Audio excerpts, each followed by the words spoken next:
บายดีสบายดีตอนเช้าวันนี้สิพาพยายามเบ็ดสิพาพยายามเบ็ดกับพลานแมนอันนี้นะให้เกี่ยวเขาจำเบ็ดปากหน้าพยายามเบ็ดปลาปากใส่อยู่ในใส่เนี่ยไม่ได้กินเหรอนะ ใส่ว่าหันฮะพยายามใส่คุณมากไปส่งข้าวเหนียวเขาบ่ใส่ไปได้ปะสิบตกบ่ ตกน้อง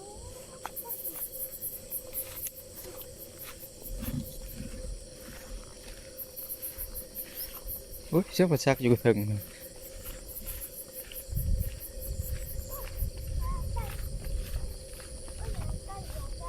โอ้ปลาเขาหมุนมา โอ้ยใหญ่งง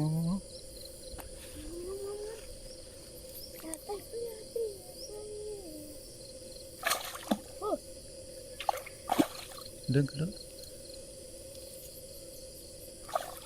สวิงนี่ปลาสวิงไหมสลิงเนาะไปเลยนั่นเป็นน้องเนาะน้องก็ขี่เรือเลาะเมื่อวาน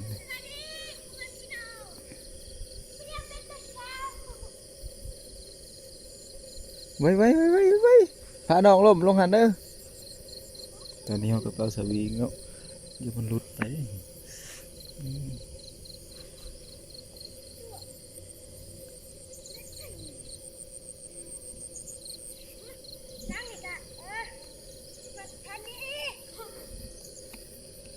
ว้า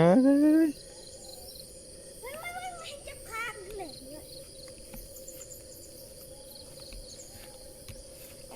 แค่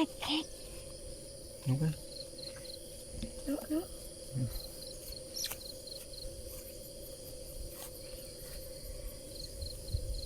ปลาดุก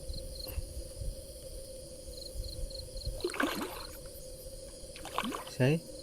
เดี๋ยวใช่ไปบ่ยัก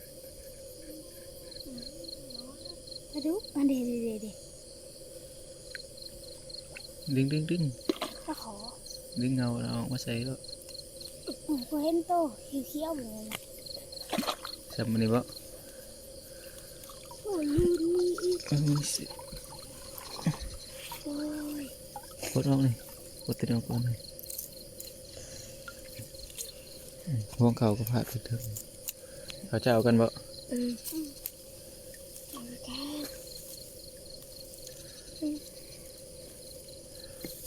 นี่ คือ เอาไงบังทางมันพยายามความมากความเอาตัวนี้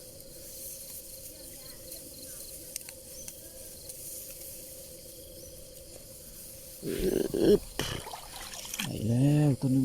พี่น้อง ไปเลยต้องใหญ่เติบ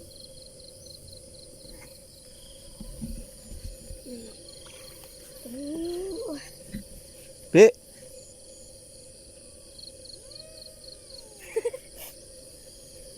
อ๋อใช่ไปใส่ทางไหนเนี่ยทวิตอย่าพาน้องเข้าไปเด้อแมงเห็บแมงแดงสีนั้นตาอยู่นี่ละ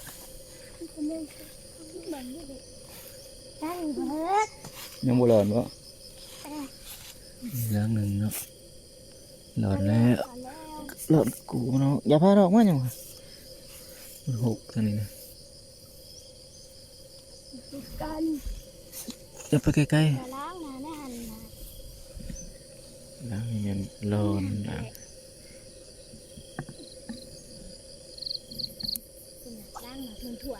ล้างได้บ่ร้อนก็ใส่ไว้มาแต่เฮียนก็ย่ามใส่เบ็ดจังหลัง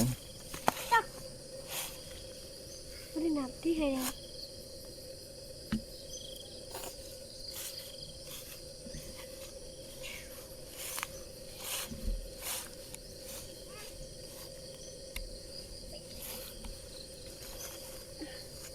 3นะร้อนยางพุนก็ได้ปะ ใช้ลังสุดท้าย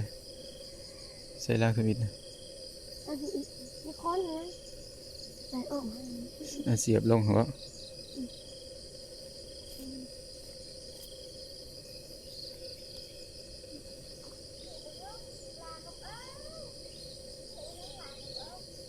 พอชักเนาะ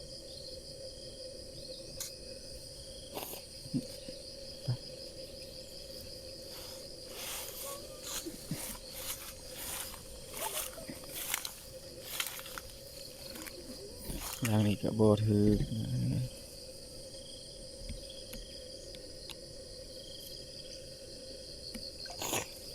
บ่ทัน ไปเลยสี่บ่แม่นว่าแต่น่ะ นี่ กูไปเอากูเอาไปพี่เลยวะ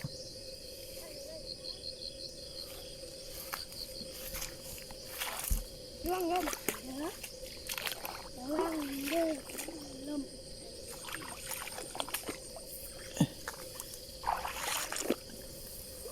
ใช้ของใหญ่ใหญ่ลม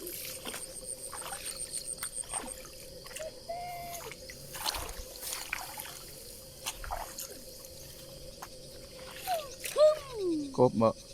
ป้า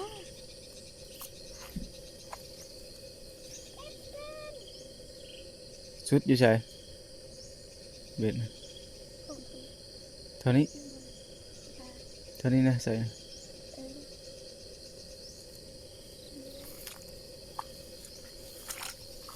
ใส่ไปเลย2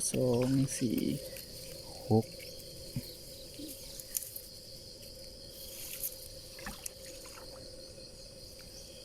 บดลืมเอาบางลันมาใส่เนาะ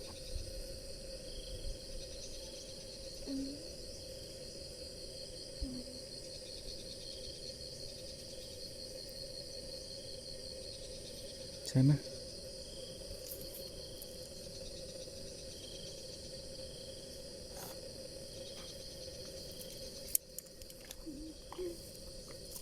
อยู่คนก็ใส่มันได้สิถือสักลงมา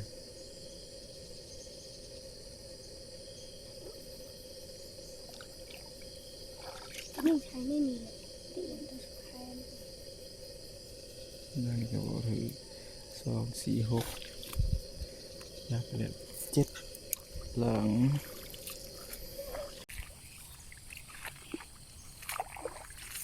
ดิหลังก็บอกถือ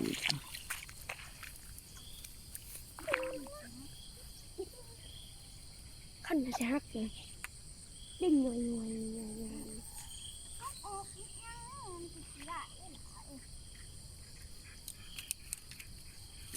ไป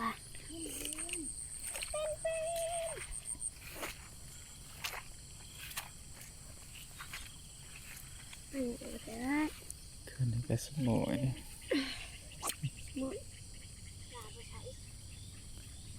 ึ่งแผ่น้ำหมอกโอ้ ยัง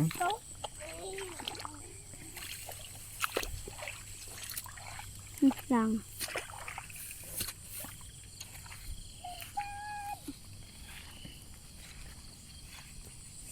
คอยเริ่มอาการบุญ ถือแล้วพี่น้องถืออีกแล้วใส่ปลายังตัว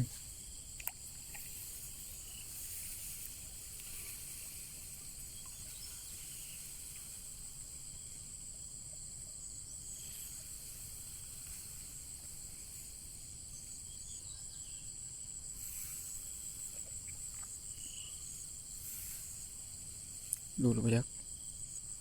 ดูดแล้ว กู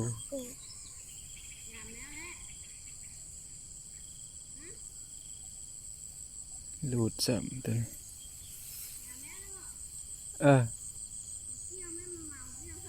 ตัวนี้หลุดซ้ำโอ้ยบ่เอามาก่อนเนาะถ่วงมันมินนะถ่วงมันได้ตัวเดียว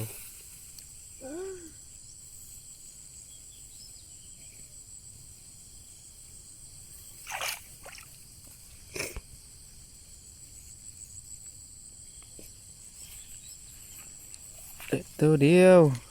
หลุดไปซ้ำคือสิซ้ำกันน่ะ ปลาขาวจนหมุน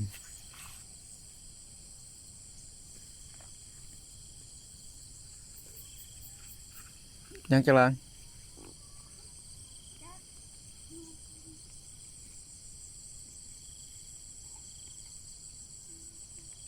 แล้วไม่ต้องใส่ ส่วนมาเหยียงบ่มา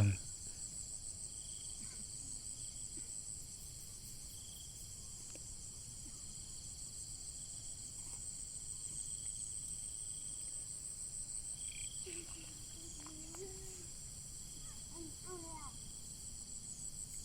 กูจูด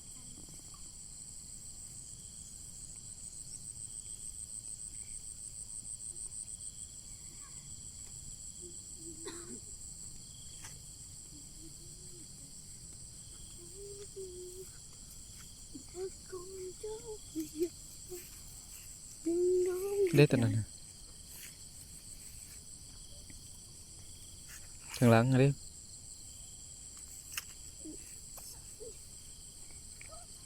อย่าเฮ็ดนะเดี๋ยวมันดีดตา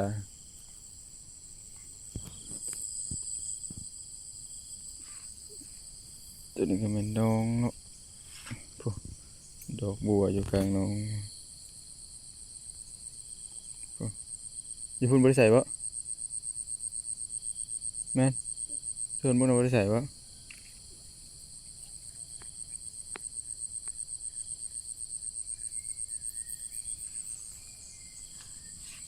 ใช้เวทจักราง2 4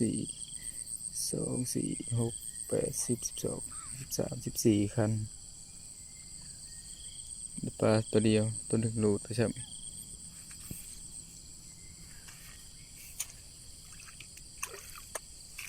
สรุปแล้วได้ตัวหนึ่งสิปลดได้บ่ จังเลย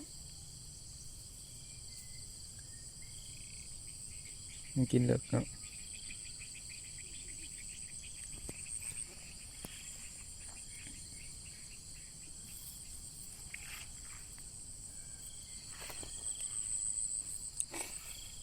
ใช่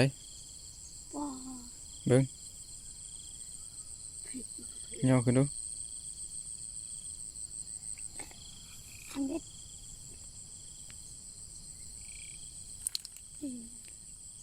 สรุปแล้วเราได้ตัวเดียวมื้อนี้